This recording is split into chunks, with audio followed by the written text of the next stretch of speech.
Madam मगाशी आम्ही व्हिडिओमध्ये बघितलं की काही नंतर ते जे बाळ होतं ते व्यवस्थित बसायला लागलं, तर साधारण तुमचा अनुभव काय आहे की किती लवकर ही जी ट्रीटमेंट आहे किंवा हे जे रिझल्ट्स आहेत हे किती लवकर मिळतात? आता हे बघा, तुमचा प्रश्न काय आहे की आता मी वर्लीला बसली आणि मला विरारला जायचं आहे, तरी मी किती वेळमध्ये जाणार?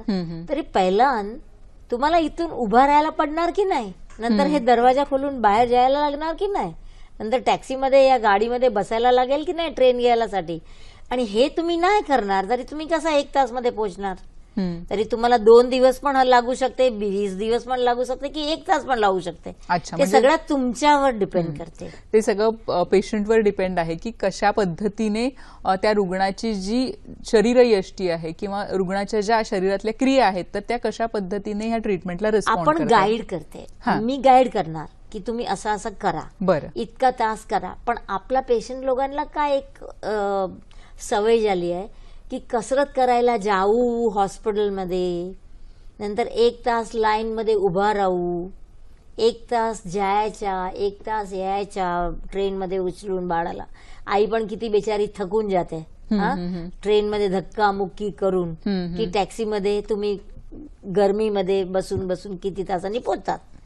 आणि नंतर तिकडे बाळाला दिला, डॉक्टर साहेब मी माझ्या बाळाला आणला, आता तुम्ही त्याचा इलाज करा, असं नाही होत. कारण तिकडे बाळ तुमच्या रडते, बाळ तुमच्या रडणार, तरी डॉक्टर काय म्हणणार की थेरपिस्ट काय म्हणणार, तुमच्या बाळ लय रडते, कसं जरा तुम्ही सांगा. तो उसके बदले अगर आप घर में ही काम करो, आपका जाने का आने का टाइम बचेगा, आपकी एनर्जी बचेगी, और बच्चे के साथ आप 6 घंटा खेलते खेलते काम कर सकते हो. तो बच्चा देखो कितना जल्दी म्हणजे घरच्या घरी देखील हे उपचार केले जाऊ शकतात. पण सुरुवातीला तुमच्याकडे शिकायला येणार तुम्हाला, आणि इथे गायडन्स घेऊन तुम्ही घरी जा, 1 महिना 2 महिना काम करा आणि परत या. बरोबर आहे. मॅडम मला आणखी एक सांगा की ही जी उपचार पद्धती आहे ही तुम्ही तुमच्या संशोधनाने डेव्हलप केलेली आहे, तर ही कसा म्हणजे ह्या सगळ्या उपचार पद्धतीचा उगम झाला ते जाणून घ्यायला आवडेल की कशा पद्धतीने ही डेव्हलप झाली, कशी तुम्ही विकसित केली ती? मी एकच वस्तू सांगणार की हा वस्तू एकदम प्रॉब्लेम आहे असं आम्ही मेडिकल कॉलेजमध्ये शिकला की त्याचा काय जवाब नाही, हे सगळं इनएव्हिटेबल आहे. कॉन्ट्रॅक्चर येते, स्पास्टिसिटी येते, मान सावरत नाही, आणि काय ना काय सीझर गेट होते, हे सगळं आम्ही शिकला. तेव्हा तो मोमेंटला मला असा वाटला की हा वस्तू मला नाही करायची आहे, हे लय तकलीफवाली आहे. आणि नंतर हा वस्तू कुदरतला मंजूर नव्हता. कुदरतला तर हे पाहिजे की राजुल तू त्याच्यामध्ये काम कर आणि असा तुझ्या मेंदूचा उपयोग कर की तुला त्याचा जवाब करायला पाहिजे. कारण तो टायमाला मला जवाब मनामध्ये आला की हे अनचार्टर्ड वॉटर आहे राजुल, तू चार्टर कर उसको. If you charter it then the millions of the children in the world can be benefited. And therefore I said, okay, if nobody has an answer, because I went around the whole world, की कोणाला पण काही जवाब त्याच्यासाठी आहे का, तरी सगळे लोक मला म्हणत एकच वस्तू म्हणत त्याच्यामध्ये मेंदूचा आजार आहे, ब्रेन डॅमेज झालाय, काय होऊ शकते. कारण आम्हाला असं शिकवलं युनिव्हर्सिटीमध्ये की एक वेळ मेंदू डॅमेज झाला त्याच्यानंतर ब्रेन डिसरेग्युलेट होऊन जाते, आणि ते ब्रेनला रेग्युलेट करायची आम्ही कोशिश करते, परंतु आजपर्यंत आम्ही हेच बघितलं आहे की रेग्युलेट होऊ शकत नाही. म्हणून आम्ही असं म्हणते आणि आम्हाला युनिव्हर्सिटीमध्ये असं शिकवलं आहे की हा आजार त्याचा काय इलाज नाही. बरोबर आहे. आणि नंतर हे सगळं ऐकून मला वाटलं की हे मुलांसाठी काय ना काय करायला पाहिजे.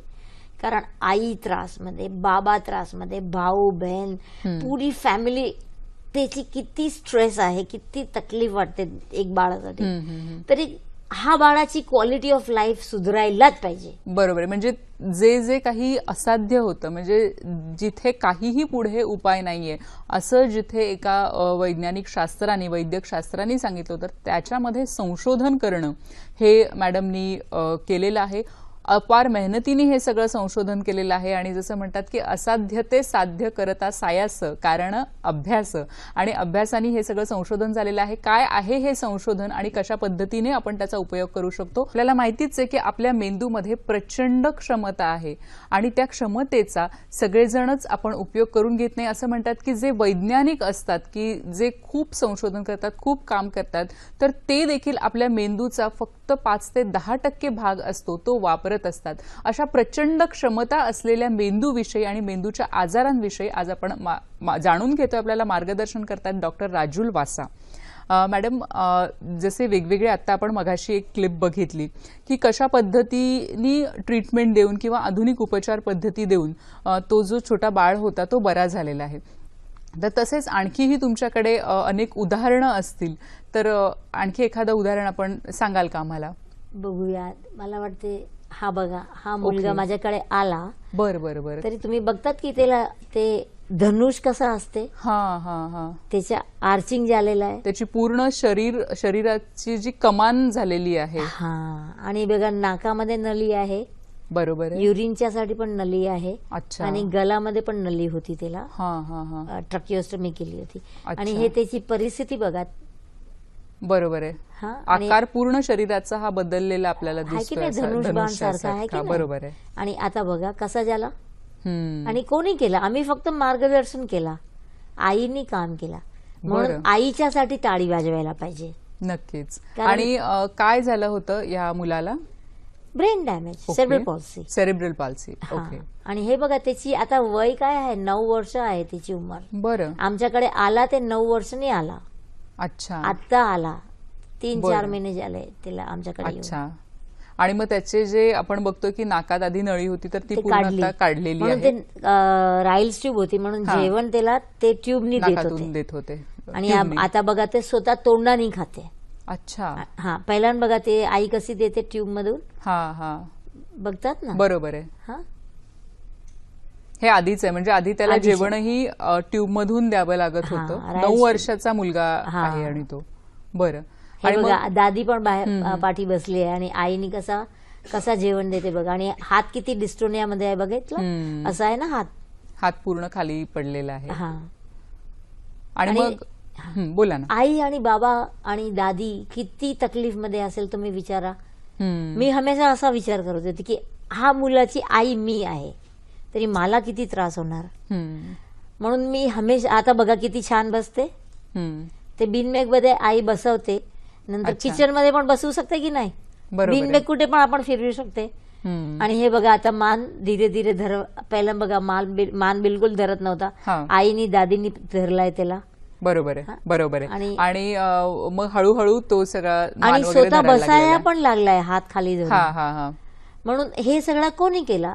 कारण काय, ज्ञानेश्वरी म्हणून काय की गीताला किती सिम्प्लिफाय केला, तरी कोण लहान खेती करण्याच्या अशिक्षित माणूस पण ज्ञानेश्वरी को समझ सकता है और वो अपनी लाइफ में इम्प्लीमेंट कर सकता है. बरोबर है. उस तरह मैंने ये जो वैज्ञानिक पद्धति है उसको इतना सिम्प्लिफाय किया की आईनीच करायला पाहिजे. आई नाही करणार तरी कोण करणार.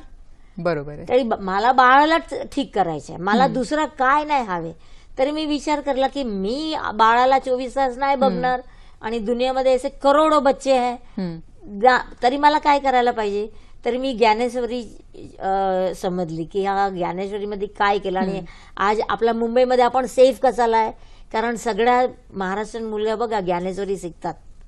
बरोबर. म्हणजे जे सोप्या भाषेत जेव्हा आपण कोणतीही गोष्ट सांगतो तेव्हा ती आपल्याला आपल्या आयुष्यात आणणं खूप सोपं जातं, आणि तुम्ही तेच केलंय. कारण जे अवघड क्लिष्ट विज्ञान होतं ते तुम्ही सोप्या भाषेत त्यांच्या आईला किंवा वडिलांना समजावून सांगता. आईला फक्त माझ्याकडे प्रोग्राम घ्यायला यायचा. अच्छा. आणि 1 वीक मध्ये प्रोग्राम आपण त्याला कसा ट्रेन आईला करून द्यायचा. अच्छा. 1 आठवड्याचा हा कार्यक्रम तरी ट्रेन करून आईला ट्रेन करून दिली आपण, तरी ती घरी करणार ना.